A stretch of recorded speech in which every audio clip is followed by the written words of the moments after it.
Mortgage applications are down year over year. You would agree? Yeah, two plus years of just applications down. It gives almost a false reality when you have all these, like you said, I think you said before, 10 to 15 offers on properties, Yeah. and you would think that people would say that applications are actually up, but it's not. It's just that there's nothing on the market.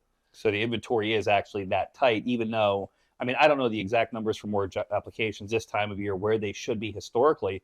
We put something up on the market, we get 10 to 15 offers. We have a buyer in the field making offers, and we're talking well qualified as well, 5, 10, 15% down. Conventionals, nothing to sell. We're still competing with 10 to 15 other offers that come in almost across the board. Almost across the board. Every one of them sees the same. Yeah, and that's not going to change because you have tons of buyers right now that are sitting on the sidelines.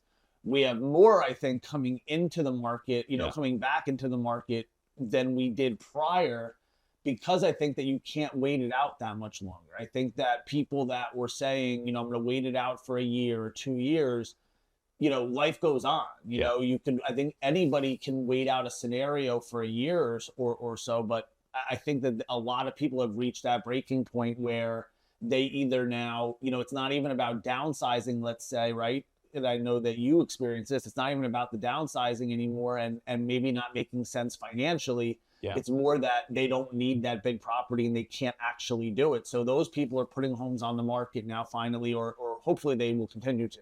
Yeah. Well, I think a lot of the people that are still in the buyer's market are watching practicality come back in, where people that had just a very long laundry list of their quote unquote non-negotiables and their must-haves, and we're watching a lot of the stuff go to the wayside because we still do have a major inventory supply issue.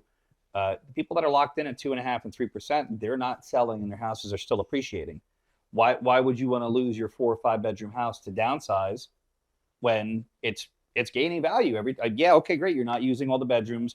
You're not enjoying mowing the lawn. The basement isn't being used, all that other great stuff. You're still making an extra $20, $30, $40, $50,000 in equity every year you hold it. Why part with it? I think that right now, and I think we're going to continue to see more and more people that I think, like I was saying, about them waiting it out. I think that inflation is strangling people, Yeah. and they don't want to be some of them, there's people that we talk to, aren't necessarily fond of wanting to take, a home equity line or something like that. Yeah. And it's a matter of, killing 2 birds with 1 stone. And now maybe, okay, let's grab some money out of our house. We'll buy something smaller, even though maybe the monthly payment might not be less or something like that. They're still in a better situation because they were maybe able to take $100K of the equity they had and pay off all their debt or, do a number of different things. So I think you're going to start to see that more because, we know that this isn't, a transitional type of inflation that we're dealing with. This is a lot of this is here to stay. Yeah. And it's a new reality. This is the actuality of it. And if you're still trying to, catch the falling knife or time the market, I mean, me and you have mutual clients that have been trying to time the market for half a decade. Yes. I can think of at least 3 or 4 of my clients that have been just waiting for that ideal opportunity, and they're going back out into the marketplace. And what used to be 4 or 425K is now selling over 500. It's the same identical house, sometimes in an inferior condition. And now instead of 500, they're bidding up to 535, 540, waiving portions of appraisals, not, the limited inspections, all the stuff that you really don't want your client to have to take on, but that's what they have to do to be competitive.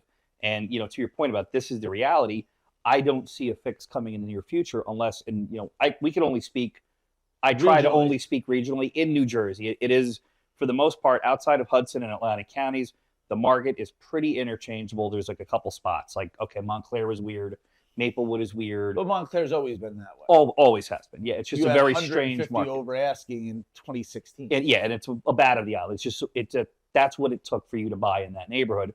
But when you're going from Sussex all the way down to the lower Ocean County, all the way from Gloucester all the way up to Essex, you're dealing with the same marketplace. There's 100%. Not a lot of interchangeability.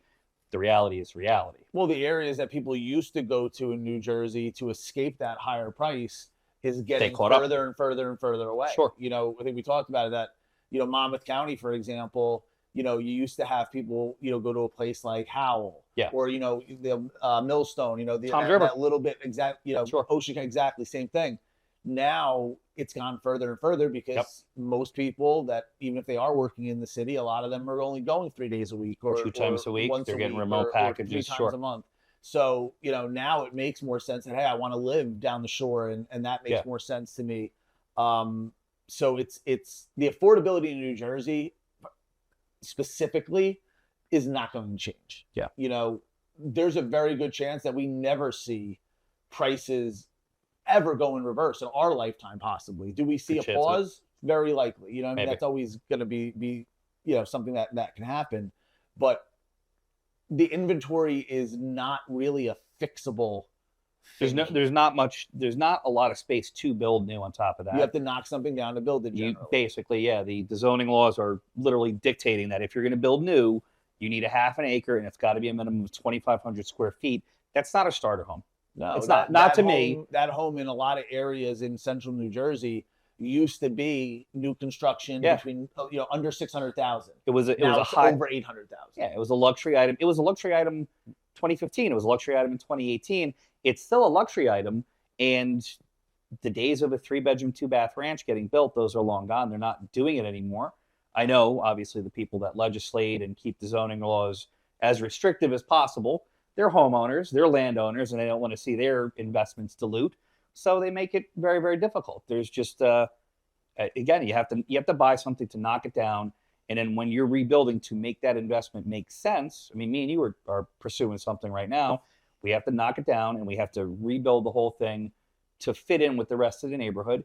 And you have to buy the house. You got to build something for $700,000 right after it. It's a lot of money. And then to resell that to gain an actual profit, you're reselling that $1.2 million, $1.3 million. And I have no idea where all of this money is coming from, to be very honest with you. But it's still, there's no slowdown in it. No, it's not. And it's not going to, our job market is still better than most parts of the country.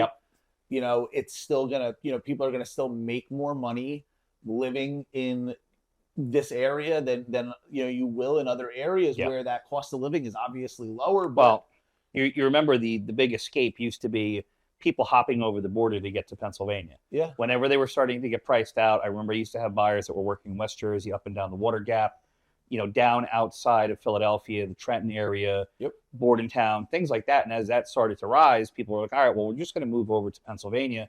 Lower cost of living, lower housing prices, lower taxes. That caught up to us. It's as expensive to move to these areas as it is in New Jersey. Some cases even more. And we're just kind of bottlenecking more and more buyer demand with less and less inventory going out. 100%. I mean, there's, and again, the biggest part of it in this whole conversation is that there is no solution that anybody's really an overnight fix. No, it's just not. And because the problem is, and it's an easy, conclusion to get to, is it's inventory.